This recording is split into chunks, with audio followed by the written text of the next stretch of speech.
G'day everyone, this afternoon I'm going fishing for a redfin. Wait, let me rephrase that. This afternoon I've been fishing for a redfin. Hey you! You're watching Robbie Fishing. Right, now if you're wondering why I'm filming my intro after I've already been fishing, let me explain. Today I've had a bit of an adventure day. I've been driving around up in the bush, trying several different waterways, and that's how you find fishing spots. Just by casting your go-to lures in a few different places to see if I can find where the fish were. I've had a couple of little redfin hook up and follow my lure, but that's about it. By the time I got to this particular spot here, I'd become quite disillusioned and I thought I probably won't catch anything, just like I haven't anywhere else.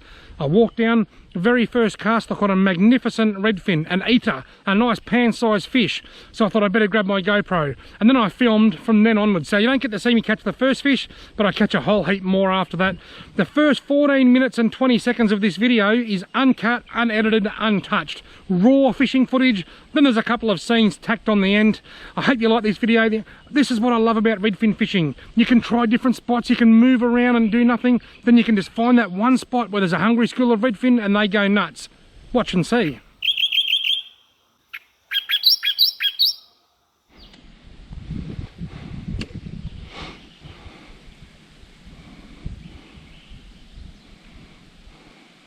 Got him. I just caught a really nice redfin. There he is under there, but I wasn't filming. So I thought I better go and get me camera and start filming. Oh, he got off. He was about the same size. I just caught this really nice reddy, not a monster, but a nice enough fish. I've been driving around today, just fishing in different places, trying a few different spots, and I haven't really had much luck. And then I got to this spot, and because I haven't had much luck all day, I didn't worry about bringing my GoPro out. Then I caught a really nice redfin, so I went and got my GoPro and put it on, and then hooked the fish on the first cast. Then lost it. I've got one down there for a feed. Can I catch a pair to go with it? Yes, I've got another one. I was going to say, usually when you, this doesn't feel like a bad fish, I can tell you. This is a nice fish. Oh, this is a good fish. I'm going to say, quite often when you lose one, it often spells the end of the session. This is a redfin pull and drag here, folks. This is a nice fish. Oh, he's a lovely fish. Similar to the one I just lost, similar to the one I just landed. Mate, come with me. I'll take you to the promised land. My frying pan. Look at that, folks. A lovely, lovely redfin. He's got a bit of, he's sustained a bit of injury to his dorsal fin. Caught on the Strike Tiger 1.5 inch curl tail grub in pumpkin seed. Right, I'm going to break his neck off camera. And I'm going to put him down here next to the other one. He's actually bigger. So I've landed two and lost one. In 3 casts, I've hooked a fish in each cast. As I was saying before, I've been driving around a bit today, just experimenting, exploring I should say. Got him! Little one. I'll throw this one back. I've just found redfin are very much a schooling fish. I've been trying different places and just exploring my way around. See you later, mate. And I got to the point where I won't worry about the camera. You're not catching anything anywhere anyway, so. And then I come here and went bang and caught a really nice, couple of really nice reddies. Couldn't be happier. I walked down here on the very first cast. I caught that first redfin that I've kept there and thought, beauty, I better go get the GoPro. And I hooked 2 others. Stoked. This is what fishing's all about, folks, and this is how you find the spots. I didn't just go to one spot and fish there all day. I've moved around. This is probably my 7th or, oh, something followed that out then. I thought I had a bloody bit of a touch. This is probably the 7th or 8th spot that I've fished today. Got him. Oh, I missed him. He's right in front of me. I have spent time at various different waterways and done no good today. This is the only spot that I've found fish. Come on, come back. Fishy, come back. I know he's just out there somewhere.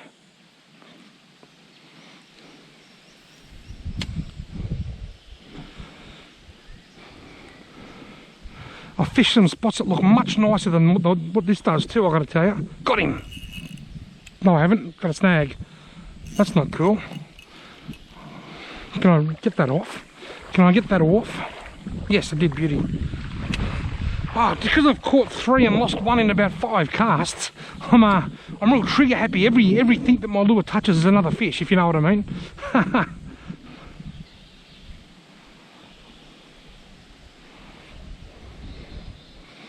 I have tried a number of different places today. I've been to some lakes that I know, some dams that I know. I've hooked one really small redfin in one other spot and that was it. Wasn't until I come to here that I just found a red hot little patch, a purple patch of redfin, I'll call it. That is exciting.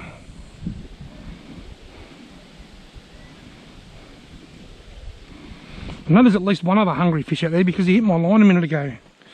And that's a really nice feed of redfin. If I can just move that down of the road, that's a bloody beautiful feed of reddies. Not monster redfin, just nice 30cm redfin, perfect for the pan.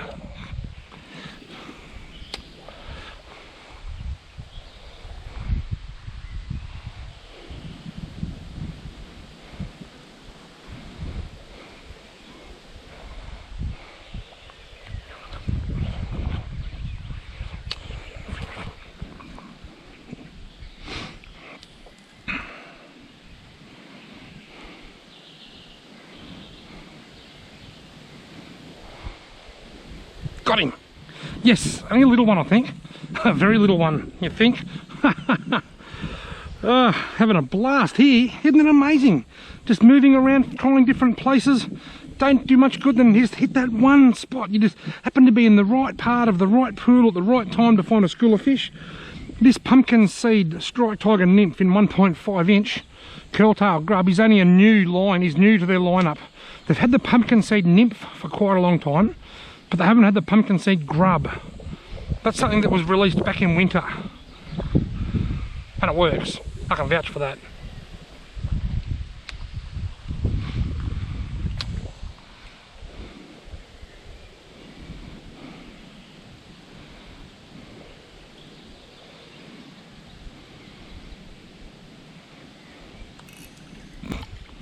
It might have been a snag.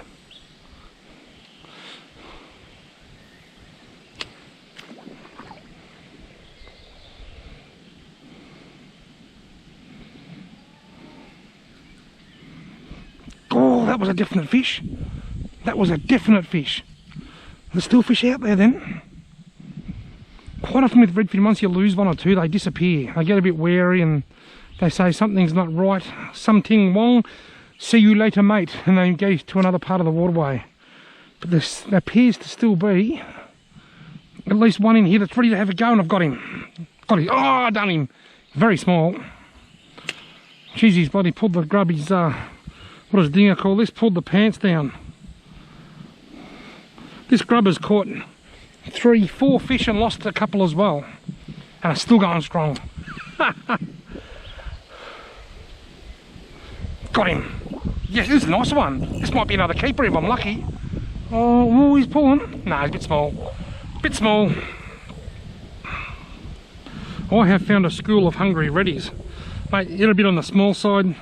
See you later, alligator. In a wild crocodile. Robbie, don't you know it's illegal to release redfin? It's actually not. Before anybody says anything, I've got another one.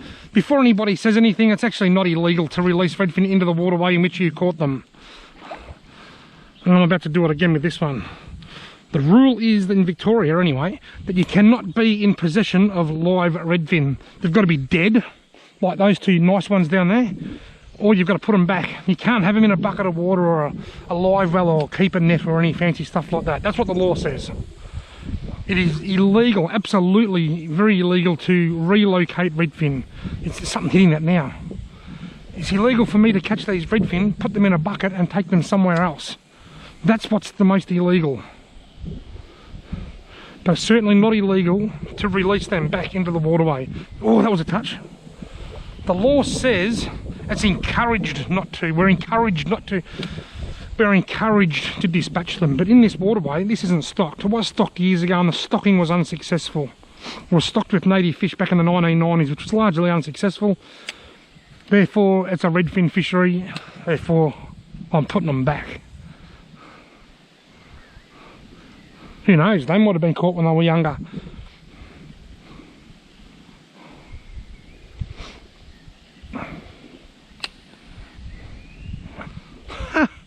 I've had such a dull day. Well, not dull, I've had a wonderful day. I've been doing a lot of bushwalking and exploring a few new spots.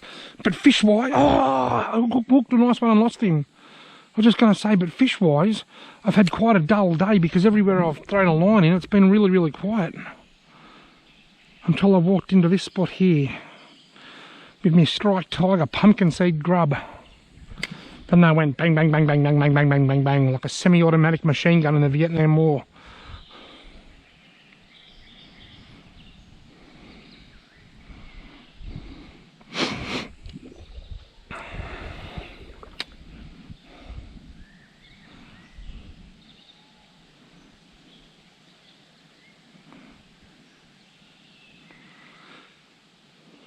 Got him. Oh, I lost him.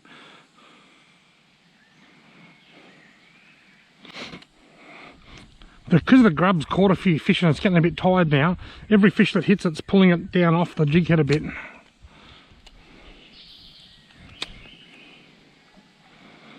Pulling its pants down.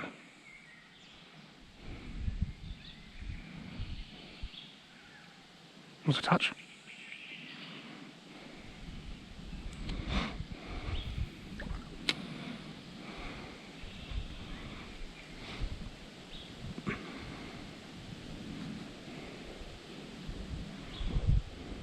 Touch. Got him. No, I got a snag. Probably the same one that I got before that I thought was a fish. There must be a bit of fishing line or something under there, or a real spindly little snag.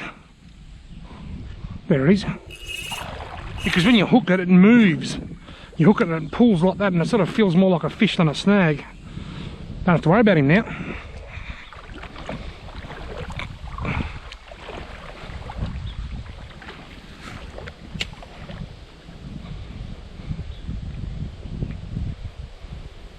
Got him.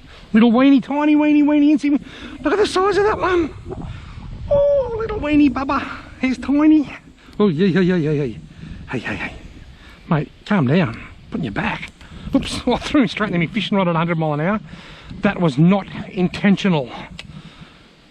Don't get angry.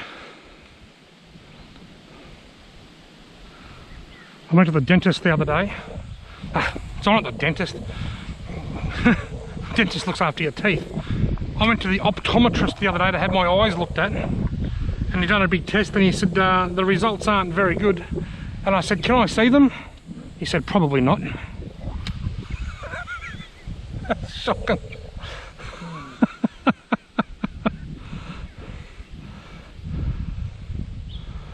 Come on. Got him. Another one right in front of me, look. Oh, the bigger ones seem to have absconded. They've left the building. He's getting a little bit bigger, but he's still a bit small. I don't need him. I've got these two rippers down here on the ground. So, mate, as Rex Hunt used to do, give you a kiss and put you back. Let your wife think about that, Rex. That's not very nice. It's very slimy on my lips. But what a wonderful job Rex done for promoting catch and release fishing. He taught us all that it's okay to keep one for a feed, one or two for a feed, but he also taught us that it's okay to put a few back. What have I caught? I've landed 2, lost a couple, and I've probably caught 4 or 5. It's been a red hot little sesh. I just have to hope now that my camera is actually on go. Got him. Another little weenie one. I think he's the littlest, weeniest one. He is tiny. Look at the size of him. Talk about tiny, I've got a joke to tell you. It's a little bit rude. Listener discretion is advised. I went into the library the other day and I said to the lady at the library, excuse me, have you got that book on tiny penises? And she says, I don't think it's in yet. And I said, that's the one, that's the very one that I'm after. That's really rude, isn't it? I'm sorry. It's kind of funny though.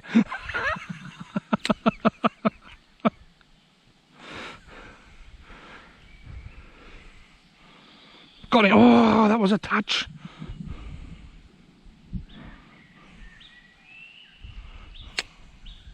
I'll tell you something about YouTube. YouTube says that if they think that our videos are designed for kids, if they think if they watch our videos and they think we're making their videos for kids, then they can demonetize us because there's got lots of stuff to do with kid content and copper, which is an American thing. They've just got to be careful what they do with children. So if they think that my videos are made for kids, my videos can be demonetized. Also, if my videos are too rough, if videos that contain too much swearing or violence or, you know, breaking fish's necks and graphic content can also be monetized. So the trick for me is to make videos. I thought I had one then. Tell you what, if I have, he's bloody big. The trick for me is to make videos that the whole family can enjoy, but just push the boundaries out a little bit so that my content can sometimes be a little bit not kid related, like that joke I just told you about the book about small penises. That way they won't accuse me of making videos for kids. Now, if you are looking for that book about small penises, there's a photo of me on the cover.